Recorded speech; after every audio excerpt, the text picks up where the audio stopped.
Good morning.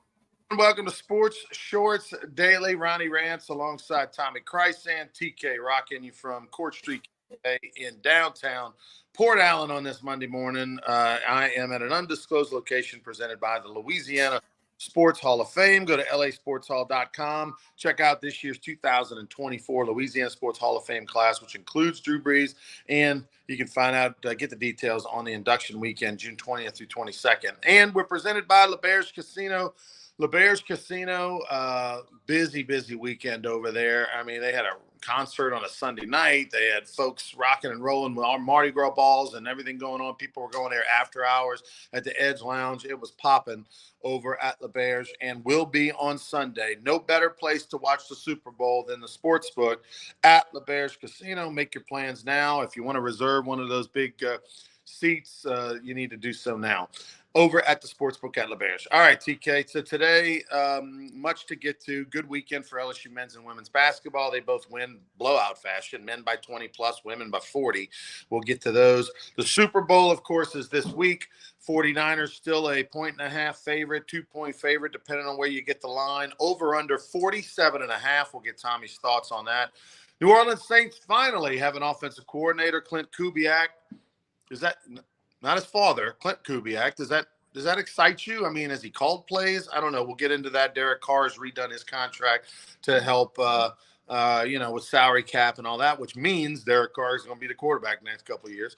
LSU, as we told you, the football had a giant fundraiser, NIL fundraiser on Saturday night. Brian Kelly, they had about 400, 500 people in the indoor facility at LSU football. Booger McFarland of ESPN, of course, was the host, and it was a great event, raised a lot of money. We'll talk why NIL is important. Tommy's got a story involving Alabama that you'll want to hear about. LSU baseball, less than 2 weeks away. This time next Monday, Tommy will have a report for you. He's going to be out there this weekend watching the scrimmages, and he'll have a report for you on Monday as to how LSU baseball is looking. It's all about pitching is what we're hearing. Pelicans host the Toronto Raptors tonight. 11.5-point favorite are the Pellies. And big news out of the SEC, Big Ten, how it could affect college football. This happened on Friday. You may not have noticed it. And with the Mardi Gras going on and everything going on, Tommy will tell you about it. What the future might be now.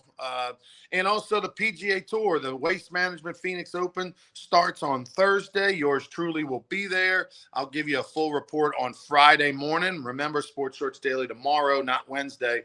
And then Friday morning, I'll be at the Phoenix Open, and I'll tell you about my experiences on Wednesday at the Pro-Am and Thursday. On the 16th green on Thursday, I'll be there. The famous 16th hole, the most famous hole in golf, the par 3 16 at the Phoenix Open. I'll have a full report for you coming on Friday morning. But first, Tommy, let's start with the Super Bowl. What are your plans? Like, where are you going to watch it? I don't know that yet. A couple of people have said, "Hey, what are you doing?" I'm like, I don't know yet. I got to figure it out. I know I'm going to bet the Chiefs. I know that. And, the line's sitting at 1.5, 49ers favorite. Ross Tucker, who's a former NFL player, has a huge podcast thing. He can't believe the Chiefs aren't favored. He had a big thing he put out the other day on that.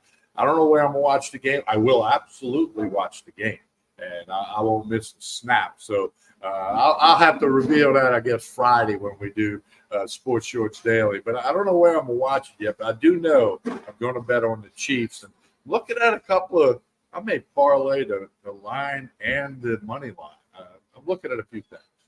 So the Chiefs opened up as a 2.5 point underdog. 40, yeah.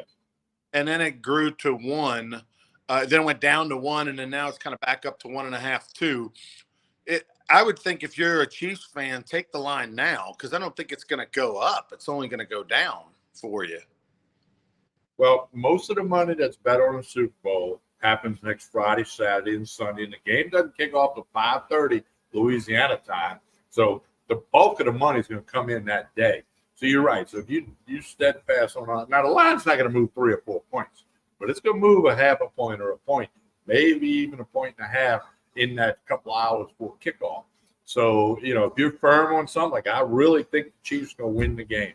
I'm probably going to place that bet tomorrow and might get a little creative. And, everybody knows I'm a small better guy, that $10, $20 guy, 30 if I feel good. Well, I'm going to go a lot higher than that in the Super Bowl because I feel strongly that the Chiefs are going to win. I'm just trying to create the most value for myself, which is what you do when you bet anyway. You try to find value and make money. So we'll see. All right, yeah, I'm with you on that. I'm loving the Chiefs. I'm loving the Chiefs, and I'm loving Usher at halftime. He's the halftime. Who's that? Yeah, I figured you'd say that. Reba McEntire is going to sing the anthem. You fired? Yeah, I am. That's really good. Reba, I like some Reba, but I never heard of Usher. Is the guy that shows you a seat in the movie theater back in the day. That's what I thought. Get you some spinach dip, warm it up in the microwave or something at halftime.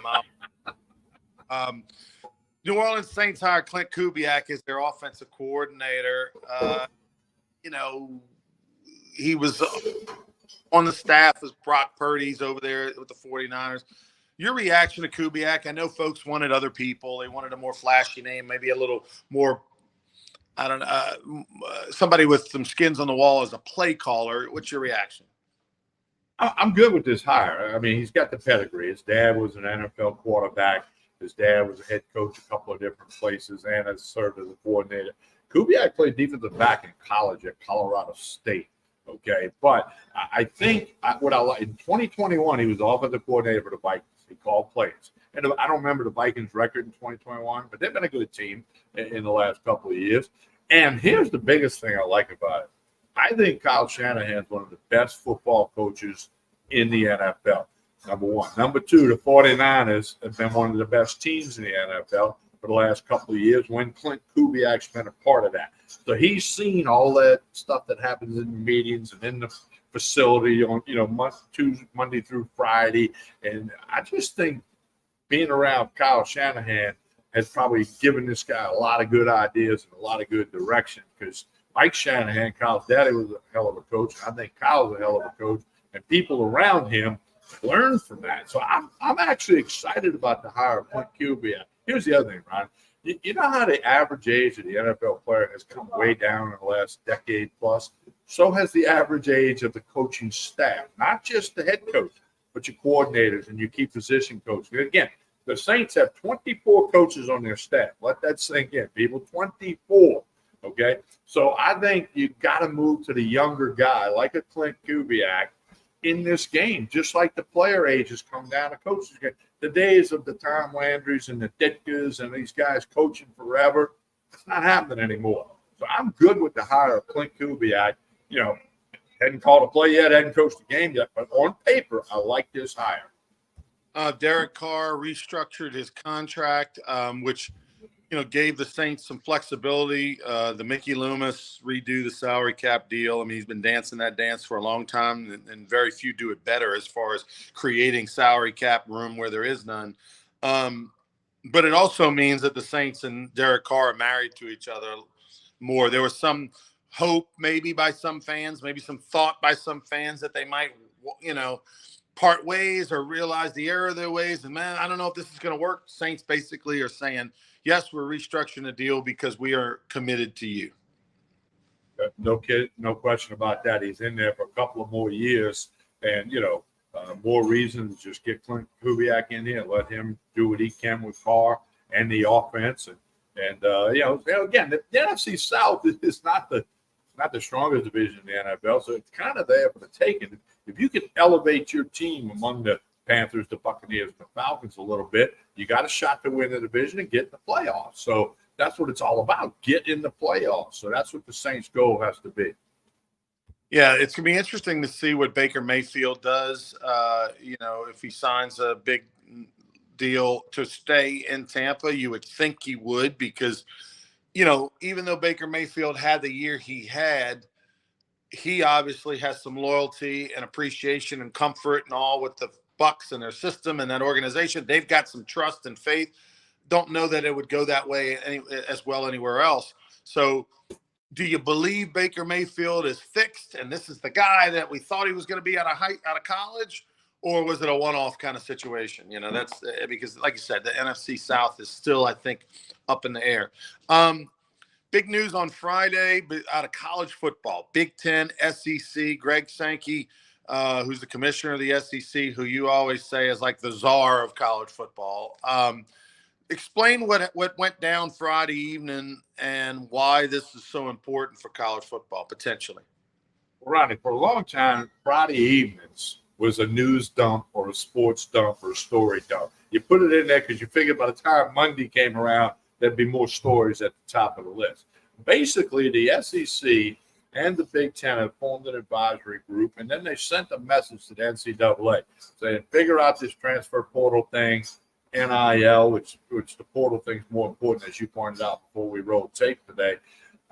Or we're going to go out on our own with our 32 teams, and we're going to invite 10 or 12 others to join us in some super conference or professional league, if you will. And look, TV contracts can be ripped up; they can be amended.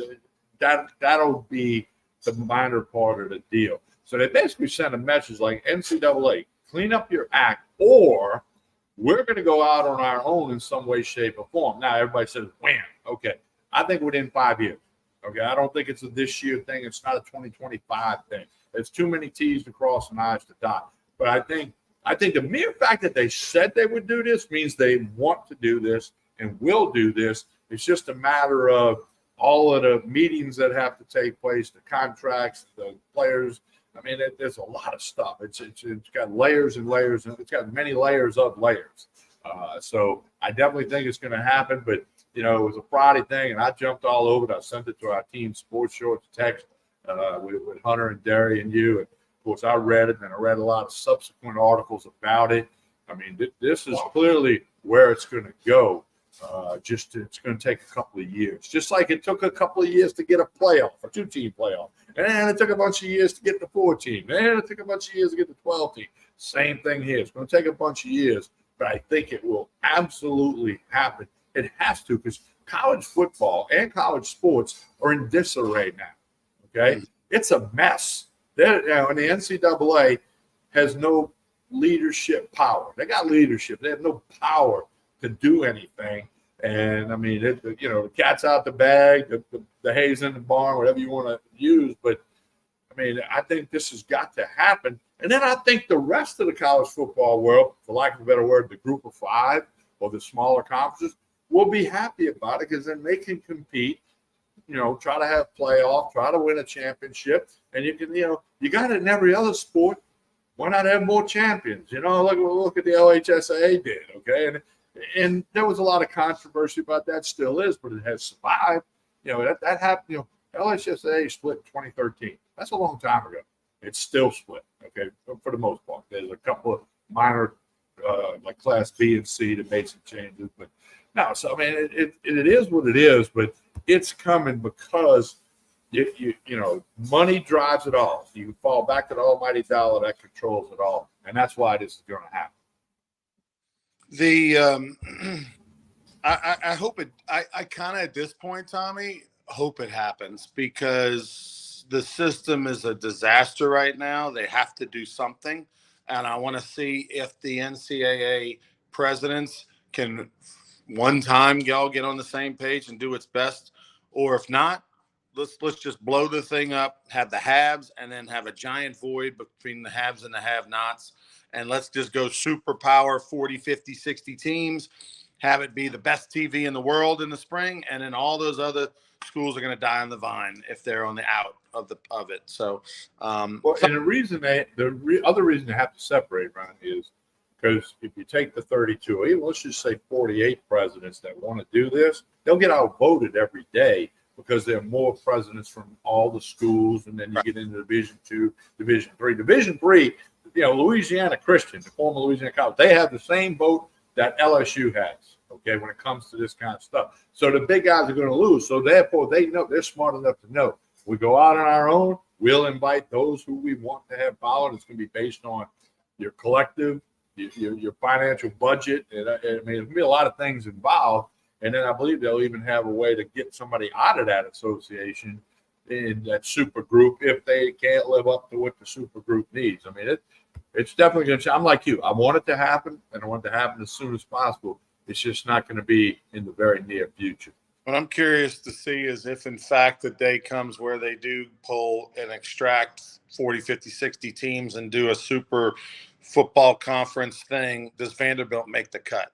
Do they go, well, Well, I think the current, as we speak today, the current SEC and Big Ten teams will all make the cut. Okay, it's why the SEC went and grabbed Texas and Oklahoma. It's why the the Big Ten raided the Pac-12 and got UCLA and USC and all that, because then that's going to command the money dollars, the TV dollars, which TV is what fuels this whole thing, as we know. Peter King had an article that you saw that is tied to college football and maybe explains a little bit more why Nick Saban retired. Tell us about it. Yeah, I actually watched him this morning with Mike Florio on Pro Football Talk. That's a show that precedes Dan Patrick's show on Peacock. And he said Peter King was been around forever, very credible, very reliable. He said his information was that numerous Alabama players, not a few, but numerous, went to Nick Saban after their season was done, said, okay, what's my NIL deal going to be next year? I need this. I want that. I got to have this or I'm going in the portal. And numerous, I'm going to guess numerous means 6 or more. That's just a TK guess. But that was a large part of the reason why Saban said, hey, the heck with this. I can't deal with this anymore. And, and Peter King didn't say this, but that's why Chip Kelly wants to go back to the NFL. I don't want to deal with that stuff. I mean, and now the age of college coaching is going to come way down, too, like we talked about in the NFL. But, Peter King's reputable, credible. He's been around a long time, so I believe there's a good bit of substance to his report that I heard this morning. The other topic to get to is LSU men's and women's basketball. Quick takeaway, TK. Yesterday, I went to the halftime celebration. LSU Sue Gunner Court. They kind of brought back a lot of alumni from the 70s, 80s, 90s, 2000s today. I don't know how many former LSU women's basketball players, somewhere between 50 and 100 were there. It was a good turnout. And they did the official celebration of Sue Gunner Court. And LSU won by 40 over Florida. Big blowout, giant crowd. They look like, they've gotten this thing rolling, although, again, the depth is going to be an issue against the top 10 teams, but against other teams, they can handle it. But the men's basketball team, let me tell you my story on Saturday, Tommy. So LSU's men's basketball team, we're about to go to break. The game's going to start at 11 o'clock. So Sports Shorts Radio is 10 to noon on Saturday mornings. Around 10:45, 10:50, we're going to take a break. We'll be back with more Sports Shorts. I look over and Hunter McCann's going, got some news. And so before we go to break, what you got, Hunter? Breaking news. LSU's not going to start their point guard, Cook. They're benching him due to coach's decision. He is not going to start. We don't know any further details, but LSU straw that stirs the drink. The guy who's got him 6-4 since his return. They're 3-1 to start the SEC play because of Cook. He is not going to start today. All right, we'll be back with more Sports Shorts right after this. It's 5 more minutes before tip. So what do you think I did, Tommy? I know what you did. I did it the night before. You bet Arkansas plus 6.5. I took Arkansas plus 5 at that point. I thought I was smart. I got in there before the line moved, before anything happened, before the bookies in Vegas even knew about it. And LSU wins by 20 plus. And Cook did play, but he got in the game when they were way up. Unbelievable. That's why they call it gambling. That's why they call it gambling. They don't call it winning. They call it gambling. So glad Hunter's all over that Twitter. Thank you, Hunter. Appreciate it. I did get it back though in that afternoon. I got a tip to take the over on the Kansas game. I got it back, so it wound up being a push for the day. But man, unbelievable. All right, what's the over and under on times I'm going to see you on TV at the Phoenix? So, because you know where to stand, okay? You know that. So I'm bringing Mardi Gras beads, and I'm going to be wearing all that to try to get a little Mardi Gras love over there since it's Mardi Gras weekend. But I am going to be enjoying myself with my brother and some friends on the 16th hole, the most famous hole in golf. You mentioned Pro-Am. Are y'all playing in the Pro-Am? No. I am playing. We're leaving tomorrow. Tomorrow, and we get in time to where I have a 2:45 p.m. tee time at Troon North, playing Troon North, the Pinnacle course. I've So been there. like stretch a little and then go get it. It's been a couple months since I played, Tommy. So I got. Have you ever played in the Pro-Am in a PGA? I have not. No. I don't know that I would want to, because there is a chance that I might swing and miss the ball on 16. No, but any Pro-Am you've never played. I played in the Pro-Am in New Orleans years ago. I played a Pro-Am one time. The Zurich. I was paired with John Peterson, the former LSU golfer. It was and we won it. I was on the winning team. Wow. Now, I played the Pro-Am in New Orleans many years ago when it was the Freeport McMoran. I was with Brad Fable, who's now like a guru putting instructor. Maybe he taught me something that day. And now they're very expensive. Back then, it was reasonable cost relative to the cost of everything. Now it's thousands of dollars to play in a big-time Pro-Am. I think when I played, it was like $150, and you got a shirt and a hat, and you played with a pro. It was well worth it, even though the ticket might only been $30 to get in the event back then.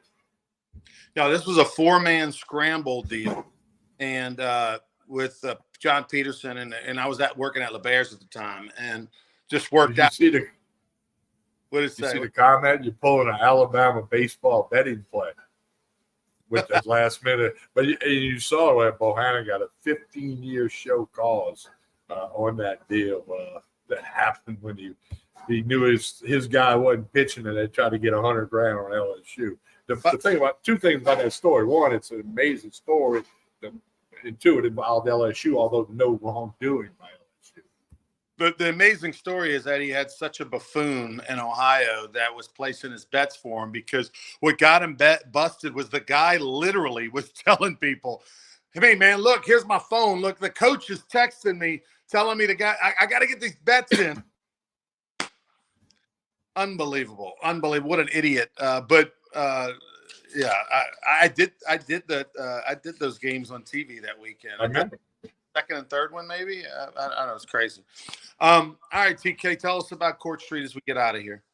Hey, breakfast, lunch, dinner, full service bar. Hit them up on Facebook and Instagram. Jason and staff do a super job. Had a big crowd for breakfast when I got here this morning. If you haven't checked it out, you need to do that. 805 Court Street in Port Allen. Just a couple of minutes over the Mississippi River Bridge. Easy to get to. Plenty of parking. Got a nice patio out front for when this weather warms up. They do have live music from time to time. So if you haven't done so yet, please check out Court Street Cafe in Port Allen. We'll be back on tomorrow morning, 9:30 Central Time. Talk some Pels. They have a game tonight, and anything else that pops in the world of sports. We'll be back tomorrow for more Sports Shorts Daily, presented by LeBear's Casino. Please like and share this video. Thank you so much.